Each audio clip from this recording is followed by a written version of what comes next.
Yumi is unwell. The symptoms include nausea and weakness, and Naoya attributes it to a cold or the flu. They're university students. Yumi is studying art design while Naoya is into the theater. When the symptoms persist, Yumi takes a pregnancy test. Her friend, Usui, notices she's pale and wonders if she's okay. Yumi doesn't mention the pregnancy test. Naoya returns home from his acting club, and Yumi has news. She pulls the test from her backpack, gives him a look, and hands it over with a disclaimer not to be mad. Though really, they live together. What did they expect? A plot twist without a setup. Naoya isn't mad but surprised, wanting to know how accurate the test is. Yumi confirms it's accurate, and Naoya eases into a smile. He can't find the right words, but he's excited. Now here's the proper plot twist. He might not be the father. Yumi and Naoya broke up at a point and the timing matches with the pregnancy. It starts with a girl's trip with her friends. The idea is to experience freedom and adulthood, so they go to a luxurious resort with fully packed bags.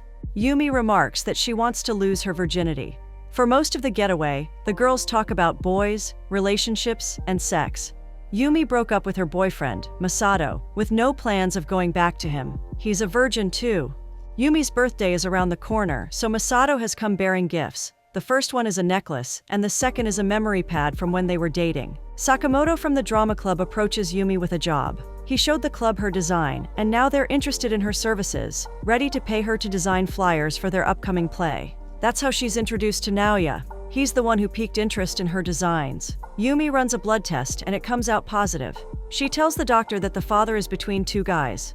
With a baby involved, Yumi wants to plan and prepare with Naoya. Naoya, on the other hand, asks for time to process what's happened. He'd like to meet the other guy, but Yumi replies there's no chance. Back down memory lane, Yumi and Naoya exchange contacts so they can keep in touch about the design.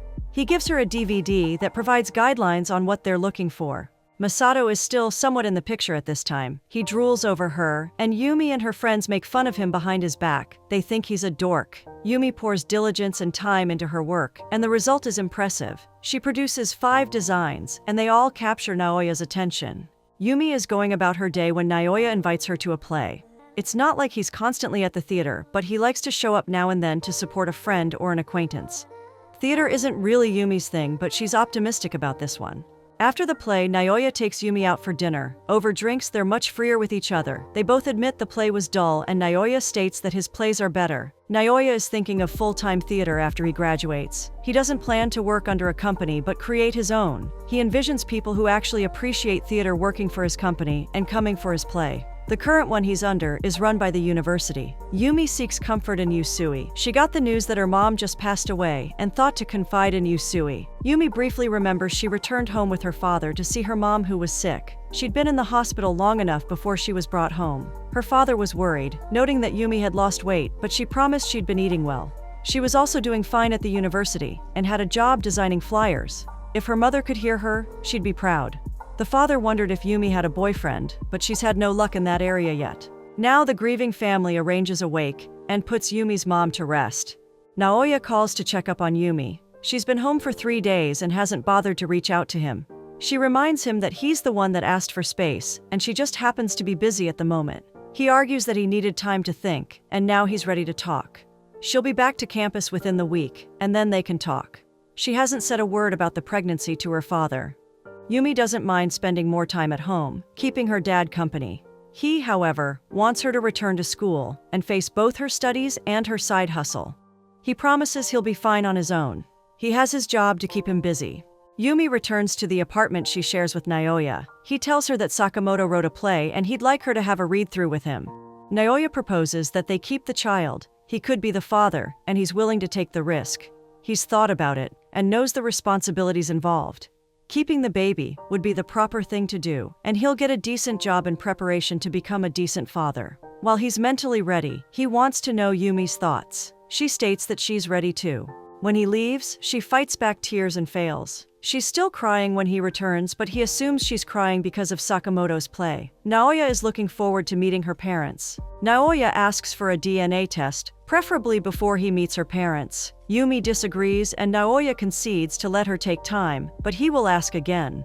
Back in time, Naoya and Yumi are attending a play together when nausea overwhelms her. Naoya and Yumi have gotten comfortable with each other. They're seeing a movie together at her place when he leans in for a kiss, but she pulls back. She's not ready to blur those lines. Eventually she gives in, but that's where the curtain falls. After all, they're not a couple yet. Masato is still smitten by Yumi and wants her attention. He remarks that she's been ignoring him, and she laughs it off. He's heard she's got a job working on flyers and would like to celebrate her first job. Yumi continues to laugh nervously and looks visibly uncomfortable around him. He, however, lacks social cues and keeps doting around her, pressuring her to accept a new gift. She finally takes it but talks her way out of dinner with him. Yumi's mom is going to the hospital for some routine tests. She makes it seem like it's nothing to worry about as she packs her bags. Yumi and Naoya plan a trip together. He rents a car and books a fancy hotel. They sleep together. Yumi tells Naoya about Masato on the day they check out of the hotel. She remarks that the guy keeps stalking and hounding her, and she hates his gifts. On the other hand, she enjoyed the trip with Naoya. She'd like to visit the town, but Naoya advises against it. Now, they're like an old married couple that barely talks, moving through their activities mechanically with minimum acknowledgement of each other's presence. After the play where Yumi was nauseous, Naoya tries to address her health, but she's cranky, she's dizzy, and just wants to sleep. They're still not a couple, but Naoya wants to spend more time with her. Yumi wants to visit him at his place. They're always at hers. Naoya explains that he still lives with an ex, but swears they're no longer intimate. He hasn't moved out yet because he's been too busy with a play. Not long after, Naoya moves out of his ex's place and moves in with Yumi. One day, Naoya and Yumi have a passive-aggressive conversation. Yumi wakes up expecting dinner, but Naoya didn't think to make something for two. He excuses that she complained of nausea before she took a nap, so he assumed she wouldn't have an appetite. Yumi feels a type of way because she always has dinner waiting for him. While he appreciates the gesture, he won't allow her to use it to guilt-trip him. She doesn't have to cook for him. Eventually, Naoya apologizes for the issue that started the argument. He also mentions that he likes her cooking, but he doesn't get why she's forcing peas on him. He'd rather starve than eat peas. Yumi meets up with her friends. Eri announces she's lost her virginity to a guy who's in a relationship. She has a boyfriend, but he's still a virgin. She took Usui's advice and borrowed someone with experience. Naoya randomly decides to move out. He hasn't stayed with Yumi for long, but he insists that they should stop seeing each other. What hurts Yumi the most is that he does not explain his decision. She wonders if he's grown tired of her so soon, maybe suddenly too repulsed to keep having sex with her. He mentions that moving out was inevitable and it's simply for the best that they go their separate ways. Yumi calls Usui to break the news, thinking her dear friend will comfort her. Usui comes over and laughs at Yumi's plight. The laughter intensifies when Yumi starts to puke and cry. She feels Yumi is being melodramatic over a breakup. Yumi gets lonely. Sometimes she calls Usui just to talk and keep busy, but on a particular occasion, Usui ends the call on her because she's with her boyfriend. The girls go out and get drunk. Yumi leaves with a guy who happens to be a neighbor, or so he claims. They go back to her place and have unprotected sex. He insists it's fine they do, because he spotted birth control pills earlier. Yumi tells him she stopped taking them after she broke up with Naoya, but the guy isn't listening, and she kicks him out. Yumi and Naoya are having a row. The apartment is in disarray because she keeps throwing things and he keeps dodging. He threatens that they're over if she doesn't stop throwing a tantrum. The argument is about a bunch of stuff including his ex, their decision to go pro-choice, and the fact that she's needy and explosive. He warns her that he'll have to leave if she doesn't clean up her act.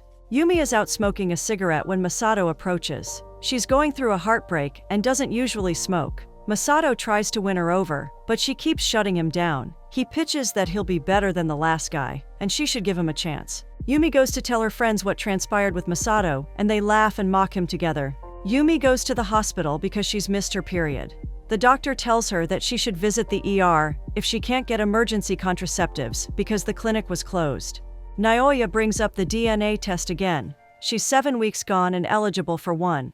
Yumi doesn't want to take the test. She'd rather raise the baby with Naoya without ever knowing the truth. Naoya insists on knowing. He's agreed to take responsibility, but he feels he has the right to at least know. He's trying hard to make things work with her, but she makes it tough. The bottom line is that they're both not ready to be parents. Yumi remembers how they got back together. He called and they hung out all night on the streets before they returned to her apartment. Presently, she's tired and wants to go home to her dad. Naoya tries to make amends, open to talking out their problems. They exchange mean and hurtful words, but they still love each other.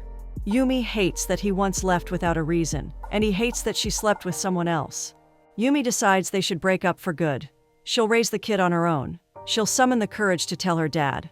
Moving in together was like getting married. Now Naoya is moving out.